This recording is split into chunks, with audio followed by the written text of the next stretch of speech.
Good morning, everybody. As you can see, there's been a change of plans. We were going to take the driver's side fender off the front of this car, but looks like Mother Nature had something else in mind.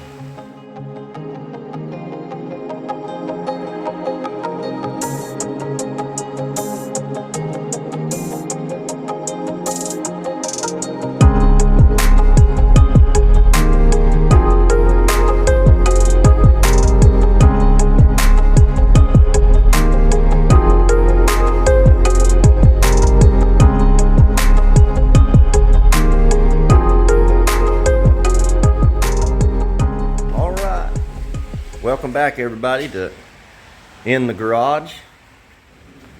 We had a slight change of plans today, so I really don't want to lose a day of work due to rain. So I had taken this door off a few days ago and sort of set it aside because I got rained out that day.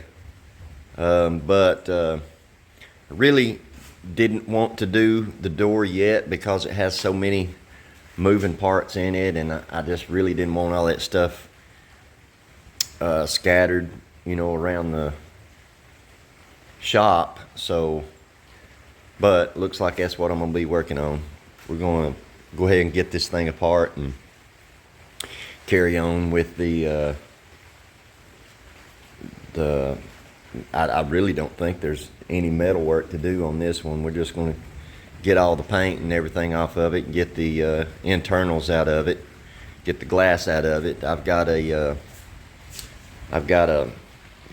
replacement glass for that up there under those hubcaps. So when the time comes, that'll go back in there. But I've got to mark these hinges. I've got to stamp them. That's how I keep those things straight when it comes time. It might be a year from now when I start putting this stuff back together. I don't know, but that's how I keep the hinges straight and keep them going in the same place they come off of.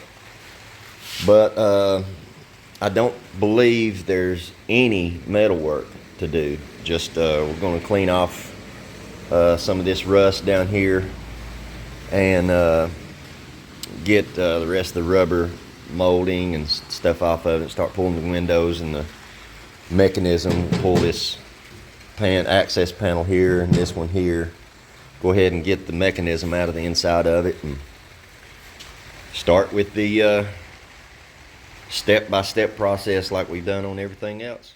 Just a slight change of plans. We're still going to work on the door, but after I've sat and thought about it, I don't really want it all in pieces everywhere, with all the latch mechanism, window mechanism, the little, what do you call that, window mechanism. I don't want all the interior of this door out to get lost or broke or misplaced or something. So what I'm going to do is I'm going to leave it as intact as I possibly can and still do the work that needs to be done. I think I can get away with just rolling the window down and just keeping the window inside and the mechanisms all in place except for the little fly window. So that needs to come out for a couple of reasons. One, I've got to get all this trim and all this stuff out of the way, and I believe this piece of trim right here will come out with the window.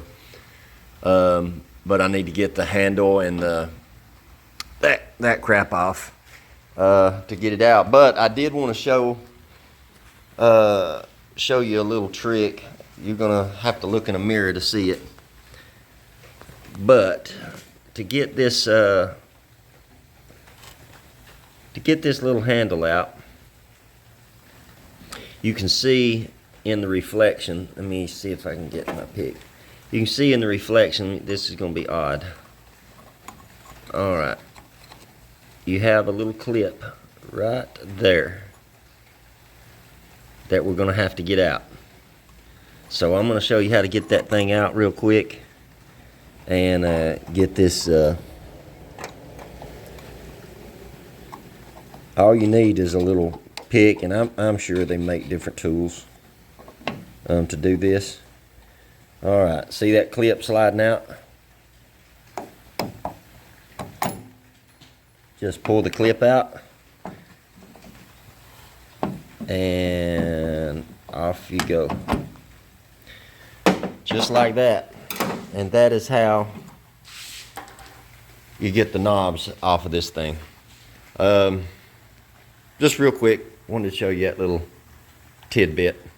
Bring it back. Ooh, what a jigsaw puzzle. Good grief.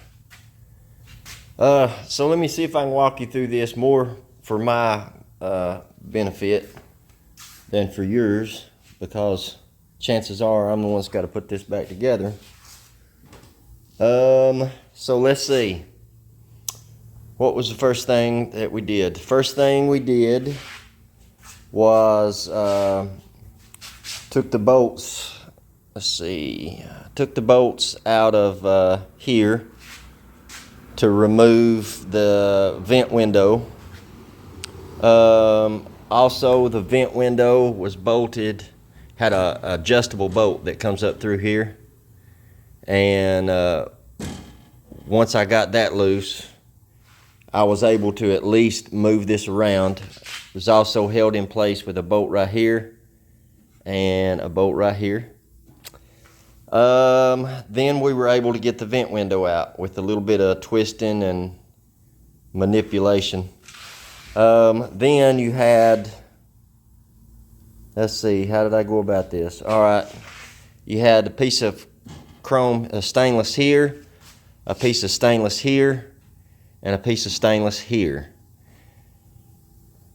And this piece came off first. And then this piece came off. And then this piece, but I believe that when I go back together, I think I can do this piece first, then this one, or this one, either one. But this piece that goes down through here goes up under this piece. Let's see, what was the next thing we had to do?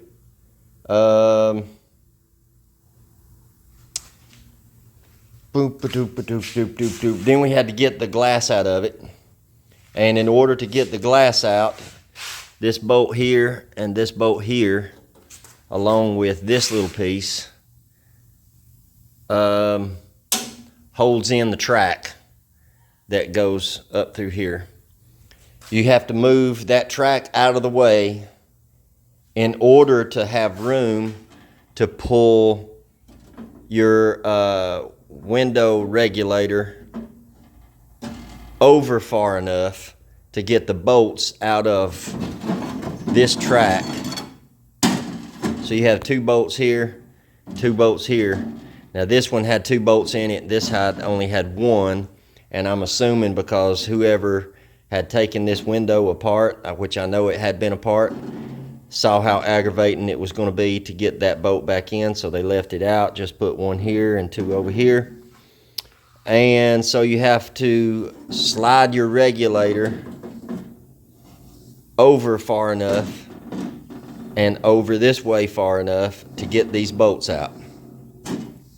All right, got that out. Then it was time to take the latch assembly, your pull lock, and the outer door handle off. Now this is 57 Chevrolet. So I didn't see this until later, and I believe, if I'm not mistaken, this piece of trim holds this little gadget in here. And all that is a way to hide this raw edge. But you can see it has a bolt hole in it, but there's no bolt that holds it in. It just literally goes in and sets right there. Now either the outside track, which I don't think, because that bolt hole is all the way down here, and this piece, this bolt hole is about right here, but there's nothing to thread it to. So I think your window felt that goes here, your window felt goes here inside those two pieces of trim. You have an inside trim that goes this way and an outside stainless that goes this way. I think when you bolt those in, they butt up against that and hold it in place, is all I can figure. And I'll tell you guys, this is why I did not want to do this door yet. I don't know how long it's going to be before I put this door back together, or even if I am the one that puts this door back together. I have no idea. But I've labeled stuff as well. For instance, let's see, let me flip you around. Like the door latch assembly.